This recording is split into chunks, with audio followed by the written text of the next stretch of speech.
Welcome বন্ধুরা, আপনাদের নতুন নর্মাল লাইফে স্বাগত।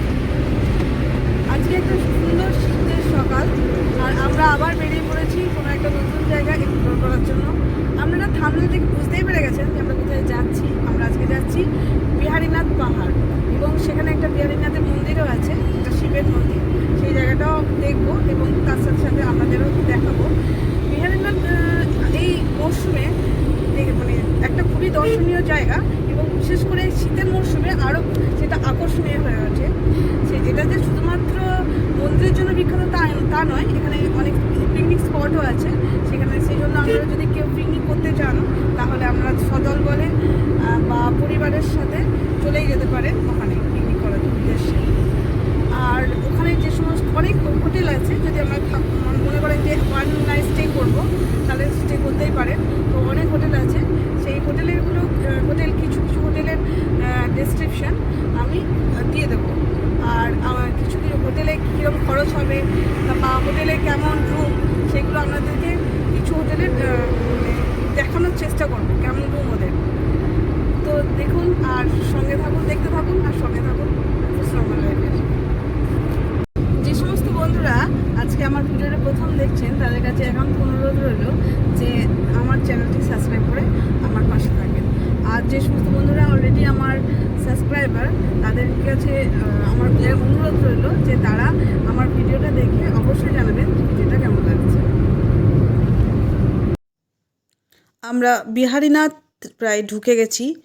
ওই যে দূরে বিহারীনাথ পাহাড় দেখা যাচ্ছে। বছরে যে কোনো সময় আপনারা বিহারীনাথ আসতে পারেন, তবে সোমবারে বিহারীনাথ মন্দিরে ভিড় কিন্তু বেশি হয়। এখানে বেশ কিছু হোটেল আছে, সেগুলো সরকারি এবং বেসরকারি। আপনারা অনায়াসেই এখানে 1 থেকে 2 রাত্রি কাটিয়ে দিয়ে যেতেই পারেন। এই যে গ্রামটি, এই গ্রামটির নাম হলো বিহারী, এবং ওই পাহাড়টার নাম হচ্ছে বিহারীনাথ। এবং এখানে যে ভোলে বাবার মন্দিরটি আছে সেই মন্দিরটার নাম হচ্ছে বিহারীনাথের মন্দির। এখানকার দর্শনীয় স্থানগুলি হলো বিহারীনাথ মন্দির, বিহারীনাথ পাহাড়, আমঝর্ণা, শালতোরা পঞ্চায়েত সমিতির তত্ত্বাবধানে গড়ে ওঠা সুন্দর একটি পার্ক, এবং Biharinath eco tourism hotel and resort. এই বিশাল বটগাছটি বিহারীনাথ মন্দিরের সামনেই রয়েছে। এখানে পার্কিংয়ের প্রচুর জায়গা আছে, পিকনিক করা, বাস, প্রাইভেট কার অনায়াসে এখানে রাখা যাবে। এবং বছরে দুবার এখানে মেলাও বসে। এটি একটি কিন্তু জনপ্রিয় পিকনিক স্পটও বটে। শ্রাবণ মাসে এবং শিবরাত্রির সময় এখানে কিন্তু খুব বড় মেলা হয়।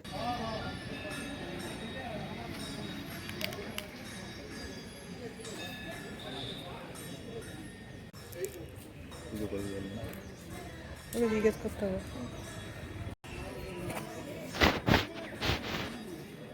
বলুন আর একবার আঙ্কেল, এবার বলুন। বলছি এই পুকুরটার নাম হচ্ছে দুধ পুকুর। আচ্ছা। এই পুকুর আমি বহু বছর ধরে দেখছি, তখন কিচ্ছু ছিল না। আমি যখন আসি তখন এই দিকটা বেড়া, এই পাঁচিল টাচিল কিচ্ছু ছিল না, শুধু একটা ঘাট ছিল। কিন্তু তখনও যে নিয়ম ছিল আজও সেই নিয়ম আছে, সেটা হচ্ছে এই পুকুরে ফুল কুচু করা যাবে না, মুখ ধোয়া যাবে না, কাপড় কাচা যাবে না, বাসন মাজা যাবে না, স্নান করা যাবে না। আচ্ছা। এইখানে যদি কেউ স্নান শুরু করে, স্নান হয়তো করলো, এই জল নিয়ে পুজো ঠাকুরকে দেবে। হ্যাঁ, আর দুধ কিন্তু বাড়ি থেকে আনতে হবে, আমার পাত্রে নিয়ম। আচ্ছা আচ্ছা। তো এই 1 দোয়ানিতে যে দুধটা পাওয়া যাবে সেই দুধটাই নিয়ে আসতে হবে। আচ্ছা। এখানে দিতে হবে তামার পাত্রে, স্নান করে। হ্যাঁ হ্যাঁ। আর এই জলটা দিতে পারবে? এই জলটা ওই ঠাকুর দিতে পারবে, ঠাকুরকে দিতে কিন্তু এই জলে কাপড় কাচা, চুল কুচু, কোনো বাসন মাজা কিচ্ছু চলবে না, টোটালি। আচ্ছা আচ্ছা। এই পুকুরটার নাম হচ্ছে দুধ পুকুর। দুধ পুকুর। হ্যাঁ, থ্যাংক ইউ। হ্যাঁ, এটা বিষ্ণু মন্দির।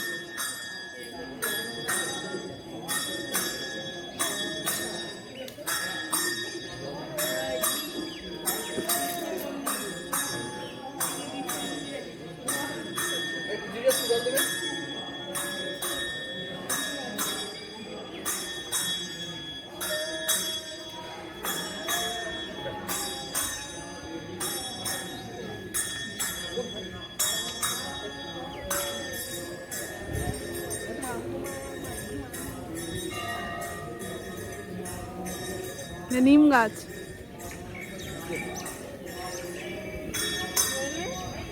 নিম গাছ।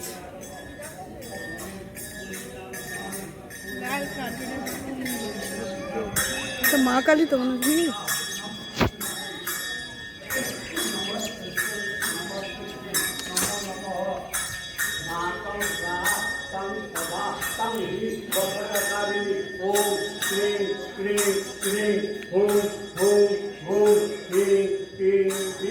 জগত জননীমা বিপদারিণীমা সবমুন্ড মালিনীমা বলা ভয় রায়িনী মাতা রানী ভক্তগণে মনে। এটা হচ্ছে নন্দী। নন্দী মানে হচ্ছে ষাঁড়, যেটা আমাদের শিবের বাহন হিসেবে আমরা জানি। এটা হচ্ছে নন্দী বাবার মন্দির। আর ওইটা হচ্ছে বিহারীনাথের মেন মন্দির।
আমাদের নিচে থেকে একটা একটু নারকেল দিন, একটু নারকেল দিন।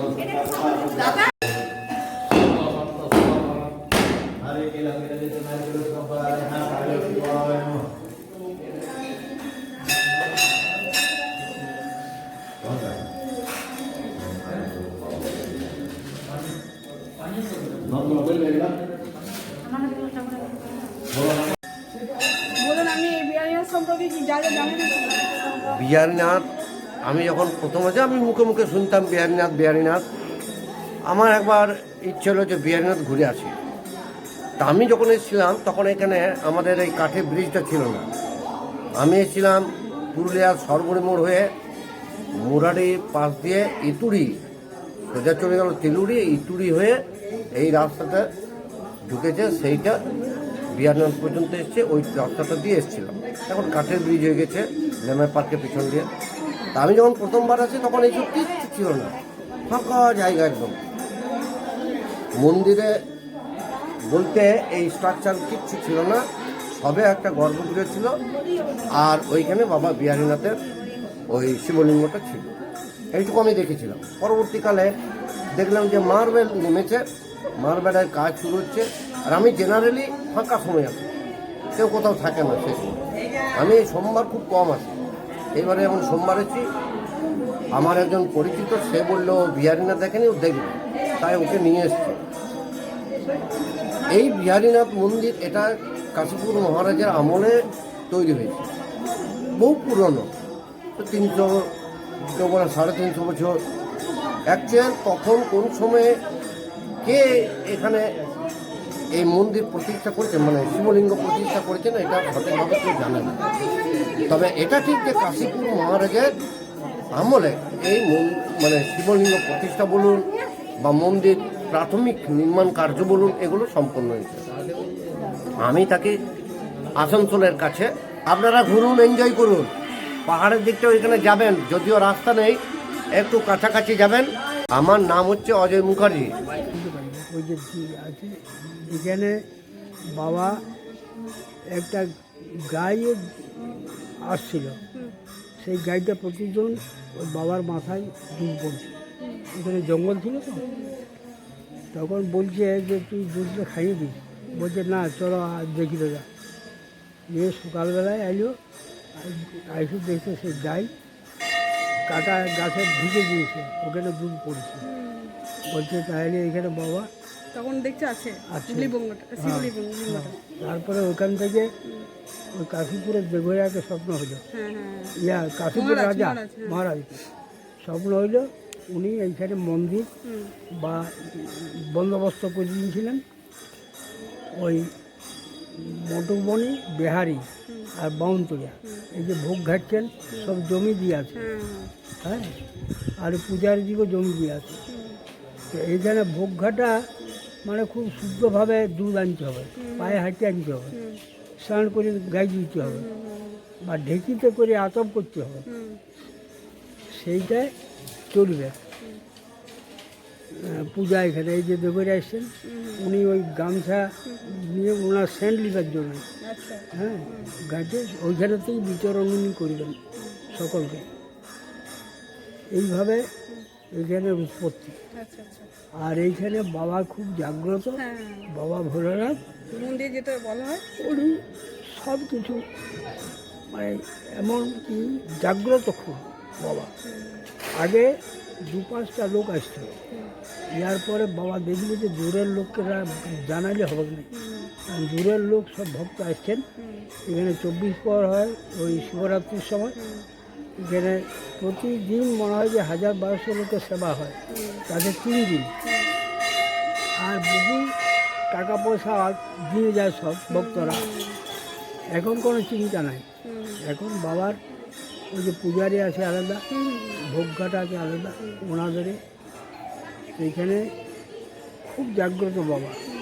বাবা এমন জাগ্রত, এই আমি 20 বছর বয়স থেকে আসছি, তখন এটা জঙ্গল ছিল, ছোট্ট মন্দির ছিল, এখন তো বড় মন্দির হয়ে গেছে, চারিদার ঠাকুর হয়েছে।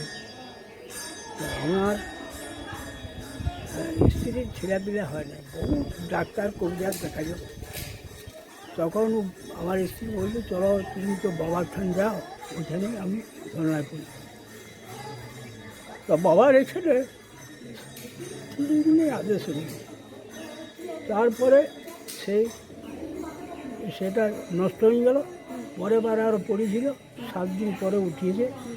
এখন এই বাবার কৃপায় আমার 3টি মেয়ে, 1টি ছেলে হয়েছে, সব বিবাহ হয়েছে রাত্রি। সুস্থ স্বাভাবিক হয়ে গেছে। এইখানে আমার মানসিক ছিল যে বাবা আমি ভিক্ষা করে 24 প্রহর করাবো, 24 প্রহর ধরে করাচ্ছি, আর 2 বছর মানে হরিবাসন। আমার বাবা সব বাসনা পূর্ণ করেছে। তখন পায়ে হাঁটে আসতো, তো কোনো যানবাহন ছিল না, ওই শালতোড়ার থেকে হাঁটে আসতো। বাড়ির থেকেও 1 বছর হাঁটে আসছিল, বাস পাইলে মনে হচ্ছে দুজনেই হাঁটে এলাম। তো আমার বাড়ি শালতোড়া, সাতুরি থানায়। এখন বাবা কী পায় ভালো আছে। আমার শরীর ভালো নেই। ও ঠিক হয়ে যাবে, আস্তে আস্তে। দিবাকর মন্ডল দিবাকর মণ্ডল, বেশ তুমি আর ইমোশনাল হয়ে যাচ্ছেন। বাড়ি আমার, ঠিক আছে ঠিক আছে আমার বয়স 80 বছর চলছে। 80 বছর। আমার দাদুর বয়সী হবে। ড্রাইভার তো বাড়িতে ভালো আছে। মানে ভগবানের কৃপায়, মানে বাবা বিহারি নিতে কৃপায় এখন দাদু আমাদের এখন ঠিকঠাক আছে, এবং তার 3টে মেয়ে এবং একটা ছেলে, তাদেরকে নিয়ে সুখে সংসার করছে, তাই তো? আর 2তলা বাড়িও হয়ে গেছে, খুব ভালো আছে সব, কিন্তু ঠাকুরের কৃপায়। এবং দোকানও চালাচ্ছে। তারপরে রাখিছে আমার চেনুনের দোকান আছে। হ্যাঁ হ্যাঁ হ্যাঁ হ্যাঁ, নটকোনা দোকান। ঠিক আছে, ওইখানে আমি ভোগটা দেখি। একটু এই ভোগ নিয়ে কিছু বলো। এই ভোগ নিয়ে কিছু একটু বলো। বাবার ভোগটা। হ্যাঁ বাবার নিত্য প্রসাদ, হ্যাঁ হ্যাঁ ডেলি প্রসাদ হয়, হ্যাঁ হ্যাঁ এবং অনেক নিয়ম করে প্রসাদটা হয়। হ্যাঁ হ্যাঁ আমরা এই প্রসাদ খাই না কখনো। হ্যাঁ, হ্যাঁ হ্যাঁ হ্যাঁ, তোমরা খাও না? না, তাহলে এমনি যারা আছে তাদেরকে, তার জন্য। দিতে হয়। আমরা একবার ভোগ দিয়ে কাঠিয়ে দিয়ে দিলে হ্যাঁ, কোনো ডাবু খুনতে কিচ্ছু চল না, আচ্ছা শাল কাঠিতে ভোগ কাটা আচ্ছা আচ্ছা, প্রত্যেকদিন মানে হাতা ফাতা কিছু ইউজ করা হয় না, শুধু শাল কাঠি দিয়ে করতে শাল হয়। কাঠি দিয়ে, ও আচ্ছা আচ্ছা, এবং হ্যাঁ বরাবরই এটা নিয়ম চলে এসেছে। হ্যাঁ হ্যাঁ হ্যাঁ। আর এমনি কি মোটামুটি ভোগের মেনু কি হয়? ওদের মেনু দুধ আর চাল, মানে ওই পায়েস টাইপের হয়তো নাকি? হ্যাঁ, দুধ আর চাল, আর কিচ্ছু না, আর কিছু না? জল টল কিচ্ছু দিয়ে আচ্ছা আচ্ছা চলবে আচ্ছা, না। মানে প্রতিদিনই দেখা হয় তো? প্রত্যেকদিন আচ্ছা আচ্ছা 12 মাস হয় সবার জুড়ে একদিনে বদলা হয়। আচ্ছা আচ্ছা, বাহ। আর এটা মানে যারা ওই মানত টানত করে তারা দেয় নাকি? যারা মানত করে তারাই তারাই, দুধটা নিয়ে আসে। হ্যাঁ হ্যাঁ, মানে কোনোদিন অভাব হয় না ঠাকুরের ইয়েতে, ঠিক জোগাড় হয়ে যায়। 50 হয়, কোনদিন 200 হয়, কোনদিন 10 হয়, কোনদিন ঠিক নেই। হ্যাঁ হ্যাঁ, কিন্তু হয়ে যায়। বাবার ঠিক জুটাই নেই। হ্যাঁ হ্যাঁ হ্যাঁ, ভালো, কোথায় বাড়ি? বাড়ি হচ্ছে বর্ধমান। ঠিক আছে। হ্যাঁ,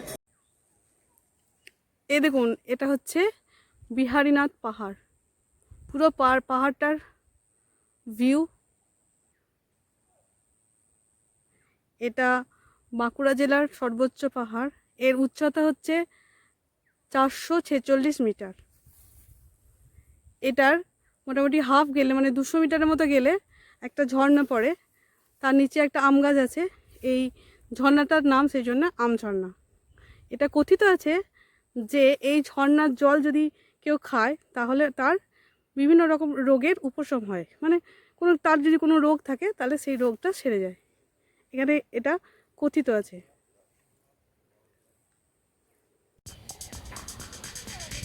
আমরা আমঝর্ণার উদ্দেশ্যে যাত্রা শুরু করেছিলাম, কিন্তু আমাদের গাইড মশাই আসতে দেরি করায় অজানা পাহাড়ি রাস্তা বেয়ে আমরা আমঝর্ণার কাছে পৌঁছাতে পারিনি। গাইডের ফোন নাম্বার দিয়ে দিলাম, আপনারা সময় থাকতে ওনার সাথে কথা বলে নেবেন। আমাদের পরের ভিডিওতে থাকবে বিহারীনাথের সেরা 3টি হোটেলের ফুল রিভিউ, তাই দেখতে চোখ রাখুন নুপুস নর্মাল লাইফে।